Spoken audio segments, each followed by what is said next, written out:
အဘိဇာနဲ့ဒေါမနတဆိုတဲ့និဝရဏကိလေသာလဲတရင်ကဝိခမန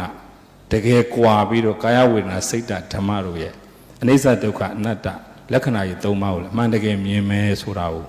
တပည့်တော်အစကလုံလောက်အောင်သိပါဘူးဗျာသောတာပတ္တိမေရှုဝဲကျမ်းကိုတေချာဖတ်ပြီးတဲ့အခါကျမှဒီတမာတိရောက်မှဒီယုံနာမြင်မယ်ဒီတမာတိရောက်အောင်ဒီကျင့်စဉ်ကိုကျင့်ရမယ်ပထမဘဝင်တမာတိကဘုရားတပည့်တော်တို့အခြေခံ10ရက်မှာအာနာပါနရောပေါင်းချင်းကျင့်စဉ်မှာရော2နာရီဘဝင်ပိုင်းကျင့်စဉ်မှာရောထိုင်ကမ္မထမ်းမှာရောလျှောင်းကမ္မထမ်းမှာရောအခုမဟာပလင်မှာရောကာယကဒုက္ခကိုအကြောင်းခံပြီးတော့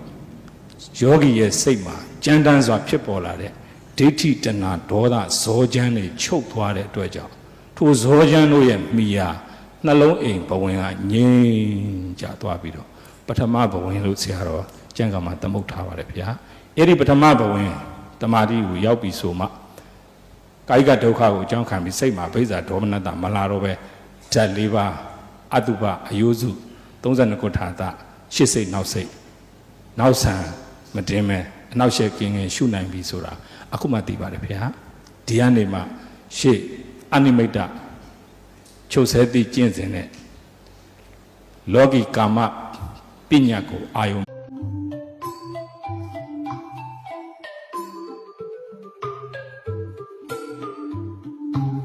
သဝတိပါလျာတောင်ညိုဘောဝနမိတ်ခေါင်းနဲ့သာသနာမြေမဟောသာသနာဘောလေးဝေစာရွှေပြည်မြမအေးညသာယာမြမောရသာသနာဟောဝေစာဒီဝေသာယာစိတ်ဆန်းလာမောရတော်နဲ့ရွှေတောင်တမ်းမြေစကောင်းလာငယ်ပါသာသနာတွေဒီသာယာအေးညပါလေတမှုစုချွေက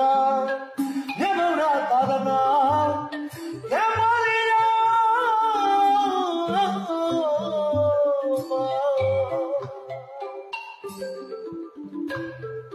သာသနာတော်နဲ့လက်ပါဗျာရှိကိုတော်မြတ်မိမထားရှိခဲ့ပေမဲ့ငါတို့ထက်ရှိကြသေးသော